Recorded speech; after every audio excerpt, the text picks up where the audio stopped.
વાર રાજ્ય પર મંડરાઈ શકે છે માવઠાનો ખતરો। હવામાન નિષ્ણાત અંબાલાલ પટેલની આવી છે મોટી આગાહી। ફેબ્રુઆરી મહિનામાં પશ્ચિમી વિક્ષેપો આવવાની શક્યતાઓ છે।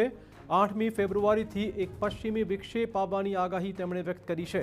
10 ફેબ્રુઆરી આસપાસ રહેશે વાદળછાયું વાતાવરણ। પર્વતીય પ્રદેશમાં બરફવર્ષાના કારણે રાજ્યમાં માવઠાની શક્યતા વધી રહી છે।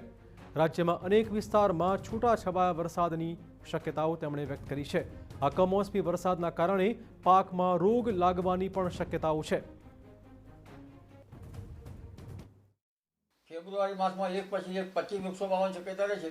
કેટલાક મજબૂત 25 વિક્ષોપના કારણે ગુજરાતના વાતાવરણમાં પણ પલટો આવવાની શક્યતા છે અને ગુજરાતના હવામાનમાં ક્યાંક વાદળવાયુ આવી શકે અથવા તો ક્યાંક લગભગ છાંટા પડી શકે કે ક્યાંક કમોસમી વરસાદ થવાની શક્યતા રહે।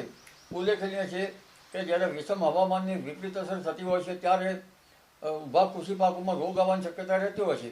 આવા વખતે કિસાન ભાઈઓએ પાક સંરક્ષણના પગલાં લેવા સારા રહે। અંબાલાલ પટેલનું કહેવું છે કે 12 ફેબ્રુઆરીની આસપાસ હવામાનમાં પલટો આવી શકે છે અને રાજ્યમાં તાપમાનમાં વધઘટ નોંધાઈ શકે તેમ છે। જોકે 20 ફેબ્રુઆરી બાદ ખેડૂતો ઉનાળુ પાકનું વાવેતર કરી શકે તેવી પણ શક્યતા તેમણે વ્યક્ત કરી છે। ત્યારે અવારનવાર હવામાન બદલાતા લોકોના આરોગ્ય પર અસર પડે અને રોગચાળો વકરે તેવી પણ શક્યતાઓ છે। 20મી ફેબ્રુઆરી બાદ ઉનાળુ પાકો માટેનું હવામાન પોષક થતું જણાશે એટલે ત્યારબાદ ઉનાળુ પાકોનું વાવેતર થઈ શકવાની શક્યતા રહેશે।